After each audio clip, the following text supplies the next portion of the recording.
Hey everyone, Sean here, and welcome back to another edition of After the Movie. Currently in my theater parking lot, I just got done watching The Conjuring Last Rites, the final film in the Conjuring Universe, at least in terms of the Warren storyline, because the Warrens have been the main connective tissue of this universe since the beginning. It's been a storyline about Vera Farmiga and Patrick Wilson's characters, and that's carried its way through the entire universe. Now, there's been some spin-offs where they're not really in it, and then some other kind of offshoot stuff. But all things considered, I actually thought this was a pretty solid finale for the universe. Now, I went ahead and I rewatched every film in the Conjuring universe leading up to this one. I even saw something that's kind of connected to it that I didn't even know about until I was doing my rewatch, and I'm like, what the hell is Wolves at the Door? So apparently this thing is connected to it because an actor from Annabelle plays the same character, and it's the same director, same writer as Annabelle, and that's the connection. Also Warner Brothers. So it's a very loosely connected thing, kind of like how Curse of La Llorona is one they don't really acknowledge is connected to it, but it totally is. So just one of those really like minor connected stuff. But I went ahead and I watched that as well. That's not very good, but I quite like this one. So this one's directed by Michael Chavez. I did wish that James Wan would have come back to direct at least the final film. For whatever reason, the guy does not do third movies in a series. He'll do two, and then he'll skedaddle out of there. I really think, since given that it's been almost 10 years since Conjuring 2, he should have come back to direct the finale of this one. But Michael Chavez, however you pronounce it, he's directed a few films in this universe. He started with Curse of La Llorona. He directed Conjuring, The Devil Made Me Do It. He did The Nun 2, and then he came back for this one. You can see the improvement from La Llorona to this one. He definitely has gotten better as a director as he's done more within this universe. Although, I think Conjuring 3 is better than The Nun 2, personally. I like Conjuring 3. A lot of people kind of dump on that one a little bit, say it's not as good as the first two, and I would agree it's not quite as good, but upon rewatching it, I'm like, this one's actually like pretty entertaining. I thought the occultist made for a really solid villain. So in terms of the Last Rites, the main reason that I really gravitated towards the Conjuring universe was the two leads, at least for the mainline films and, appearing in some other stuff, was Vera Farmiga and Patrick Wilson as Ed and Lorraine Warren. Those two are so freaking likable in these movies. They make such fantastic leads. They're just this really loving couple that go out of their way to help people, and they face all sorts of hurdles and challenges along the way, and it's that loving relationship between the two of them that really has kind of catapulted the series up. That's one of the reasons the spinoffs aren't quite as good, is because you just don't have Vera and Patrick. Whenever they're on screen, their chemistry is absolutely off the charts. They are so believable. Legitimately one of my favorite movie couples of all time. I mean, they're at the tippy top for me because, like I said, they have such good on-screen chemistry. They're so likable. You feel this warmth that just kind of radiates off them. I came up with a quote when I was talking to somebody about, because they were unsure about watching some horror, because they're not really into horror, but they're into like romance movies and stuff. And I'm like, well, love is at its most powerful when faced with adversity and horror, and that's one of the things showcased within the series that I think really kind of helps like showcase it at its most powerful. And that's one of the things I just gravitated towards, is that relationship. So in terms of the storyline this time around, it's about the Smurl case. This one is booked as find out why this case was their final. And it kind of ties back to the beginning. There's some flashbacks that go on in like 1964 when Lorraine was pregnant with their daughter Judy.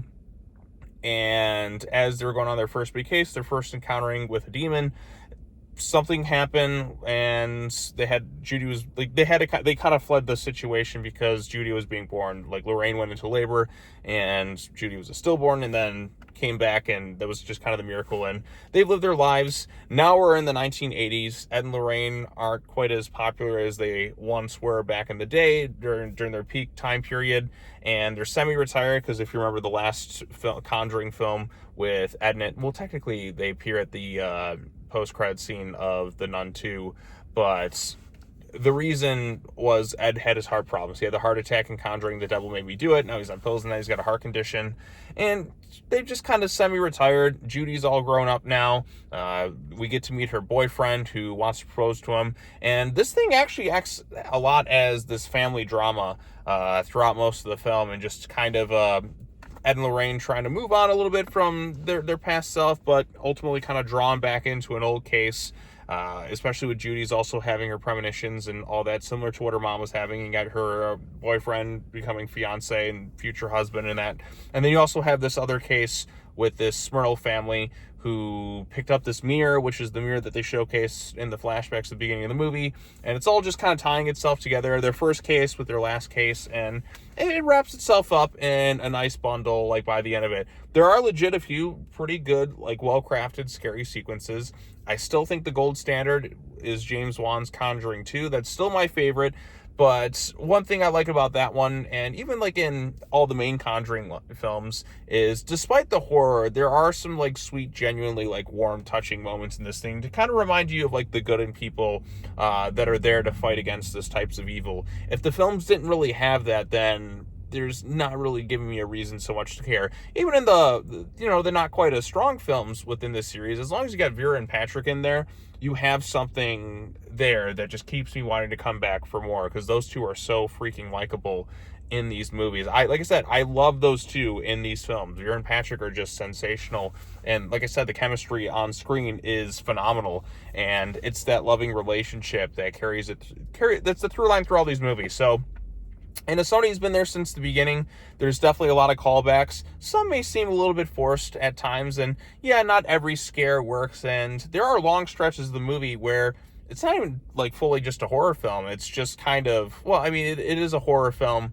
but there's long stretches of the film that go without some horror elements. It becomes kind of this family drama of sorts, where you have Ed and Lorraine and their daughter, and they're trying to get the new boyfriend who wants to become the fiance, and how that relationship is unfolding, then trying to come to terms with letting this guy marry their daughter and all that too. There's some nice, sweet, kind of touching scenes in there too. There's a scene where they're like playing ping pong in the garage and all that, and Ed is just trying to accept the fact that somebody's there to try and ask for their blessing in marriage, and I like sequences like that. There's also some creepy sequences. Probably the scene I thought had the creepiest bit was, there's a scene with a VHS player, and I thought that was pretty well crafted and effective. There's some other stuff too. The demons this time, the antagonist time around, it kind of goes back to basics with just a haunted house, kind of similar to what we did in the first two films. And the third film just went a little bit different with the occultist. I still think the occultist in Conjuring 3 is the strongest of the antagonists, and I'd go Valak as well.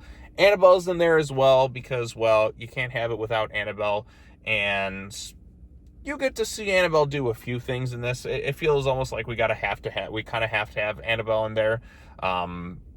There's other kind of like little bits as well, just kind of flashbacks and callbacks. Even towards the end, there's a ton of cameos from characters from past Conjuring films, and you have other characters that show up, like Father Gordon and the camera guy and one of the guys from the first movie. So it does bring back a lot. So it helps to rewatch the films like I did going into this thing, to really get a nice big full picture wrap up for the series. And I think this thing ends itself on a nice warm heartfelt kind of notes that you just kind of smile about. Wow, I've been here for the past 12 or so years following along in these movies, and I think they gave it a really good finale in terms of somebody who's a fan of this. Yeah, not everything's going to work for everyone, and some of the scares don't always work, and it does feel as if there's two storylines that are kind of battling each other for supremacy. And this is also kind of a long movie too. I was in there for at least 2.5 hours if you count the previews and all that as well. So it definitely, you get your money's worth, I suppose, in terms of the length of the movie. And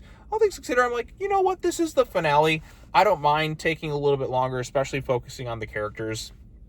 And it does in some ways play kind of like a greatest hits type thing, and things you've seen before in other Conjuring films with the scares and all that they got going on. But I was all for it just one last time. If we're going to go out, give me a greatest hits, give me the characters I like, give me Ed and Lorraine, showcased pretty well. I like seeing their everyday lives together. I enjoy seeing them raise their daughter, and I enjoy the happy, tender moments between the characters. And again, that's the thing that elevates the Conjuring films above your typical run-of-the-mill horror films, is you have two really good leads of characters that I genuinely do care about what happens to them. And I really like this love story between these two. It's just, I don't really go and watch too many romantic movies or anything like that, but The Conjurings are some of the best romantic movies I could think of because of how good Ed and Lorraine are in these movies. Not comparing them to their real-life counterparts, I'm just saying specifically movies, because Vera and Patrick are just so good. They need to get another franchise together, because they just work so well off one another. It's just, I'm going to kind of miss them. I know this is booked as the finale, and I think it should remain the finale. I don't think we need any more after this, because if you count this one and the two that are kind of not connected, sort of connected, that's 11 films. I guess let me go ahead and do my ranking of the series. So in last place, we have Wolves at the Door. I finally watched. That's an hour and 15 minutes. It's written by Gary Dauberman and the director of Annabelle. That guy as the director is not very good. Directed Annabelle, directed that, Wish Upon, Mortal Kombat Annihilation. How that director kept getting work, I don't know. So Wolves at the Door is in last place. And then after that, I'd go Annabelle, the first one. I didn't think that one was particularly great. But after watching it again, it's just kind of a nothing movie to me. Then you go The Nun. And The Nun, it's okay. There's some good atmosphere, and I like Tyson Freeman. Has a few kind of funny moments, and Valak looks cool, but it's just kind of their sort of movie. Then I go The Nun 2, which I did rewatch. There's actually some pretty good, well-crafted... Actually, no, backtrack. Ooh, rewind. I forgot about Curse of La Llorona, so let's do that again. So last place, we have Wolves at the Door. Then I go Annabelle, Curse of La Llorona, The Nun. Then I go The Nun 2. Then I go Annabelle Creation, which I quite like Annabelle Creation. And then I go Annabelle Comes Home.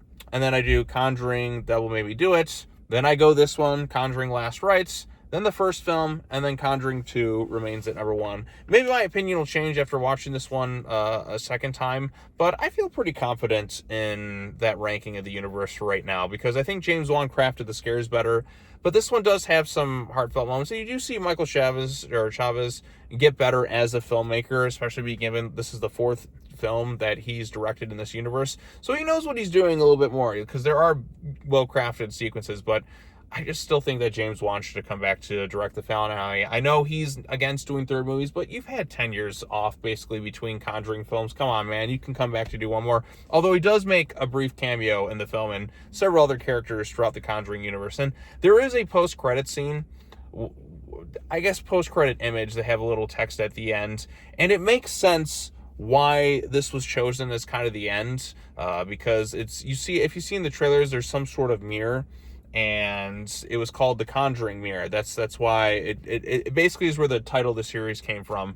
And I like that. I thought that was a nice bit of full circle why this was chosen for the beginning, why it was chosen at the end, and where that ultimately ended up in terms of the Warrens Museum. So, yeah, wow. It's kind of surreal getting to the end of this series, but I was very much looking forward to it because, again, I am a Conjuring Universe fan. I watched all the movies. I'll do a ranking video, I'm sure, to try and articulate my thoughts a little bit better. But I thought this thing wrapped itself up pretty nice. I'm going to miss Vera and Patrick together because they're just so good. And they're the reason I kept coming back for this series. If you didn't have really likable leads in the first Conjuring, if you didn't have well-crafted scares and didn't have the warmth to it, then I don't think everyone would be coming back. It is a shame that some of the things never got to get their own movies. I know James Wan wanted to do The Crooked Man, and that was one I really wanted to see, but they never got around to it. We had to have 3 Annabelle movies, and we had to have 2 Nun movies, and had Curse of La Llorona, but poor little Crooked Man couldn't get his movie, and we were so close to getting it. That was one I would have liked to have seen, but hey, all things considered, I thought this was pretty well done. I did hear rumors of a Conjuring TV show, and I actually think that could be kind of cool if you just do like episode by episode, just a different case or something, kind of a Scooby-Doo-esque theme where they're off trying to solve different things. That could be pretty fun. That could work out pretty well, but we'll just, I guess we'll just kind of have to live with the unknown of what could have been. So, but yeah, as somebody who's a fan of the Conjuring universe, I'd say this is the 3rd best out of the 11 movies. It's not going to be for everybody. If you're somebody who's into the series, you'll probably enjoy this thing. My audience was packed. I looked at every showing tonight in even different theaters. It seemed like everything was going to be sold out. So I think this thing's going to do pretty well. I think horror right now especially is doing quite good. You have Weapons out there, my favorite movie of the year so far, doing quite good. And then you have this one. This one was pretty solid. And somebody who likes the Conjuring films, I enjoyed this one quite a bit. So I'm glad I saw it. So, yeah, I'm going to miss it. I'm going to miss it. But you know what? We had a good finale. I feel good after seeing it because, there's some scary bits in there. But at its core, there's a warm, loving relationship that's occupies it. If the movies didn't have the heart, then they wouldn't be as well received as they are. So I'll miss Vera and Patrick because, like I said, their chemistry is so good together. Somebody put them in another franchise because I just like seeing these two play off each other very well. They could do something different. Maybe have them play antagonists or something together. That could be kind of fun. But this one, yeah, pretty solid stuff. There's elements that feel similar to a slasher film at times, and it's this thing, then it's that thing. Yeah, there's a few storylines it's trying to jumble together, and maybe it would have been better if it was focused on one thing over another, but you're trying to wrap up an 11-film series if you count Wolves at the Door and La Llorona. Then, yeah, so there's a lot to do, and you know what? I'm fine with it. This is a good wrap-up party for the series. I don't think we need any more right now, although I would have liked to have seen Crooked Man. But I'm pretty satisfied. I think we're good. I say leave it alone, move on to other things. And yeah, that's my takeaway. So if you've seen The Conjuring, is it Conjuring Last Rites or Conjuring the Last Rites or whatever? If you've seen Conjuring 4, what did you think of it? Post your comments down below. Be sure to like this video, share it with your friends, subscribe to the YouTube channel for more content, hit the bell for notifications, all the other fun stuff. I'm going to go ahead and get going, upload this thing. Feels good to be at the theater on a Friday night. It was very packed in there. Just seeing a movie of a franchise that I've quite enjoyed. So, and my theater behaved pretty well. Although, much like I'm back at this theater again because the other day I did my Toxic Avenger video, but on Monday I came to this theater to watch Jaws, and I had to actually get the cops called in on that one because of some crazy shenanigans. This one's a little bit different because I pulled up to the theater and there's cops in that all over the place because somebody got in an accident right in front of it. So this is like my last two experiences at this theater. There's been law enforcement involved. So I wonder what will happen if I go again. So maybe it's a sign, go to a different theater, but I don't know. That's kind of what makes this one more interesting, I suppose. But that was just something I wanted to throw in at the end. But anyways, thanks so much for watching, everybody. Comment, like, subscribe, all of that fun stuff. More videos on the way. And as always, take care now. Bye-bye then. And I will see you all in the next video. Peace out.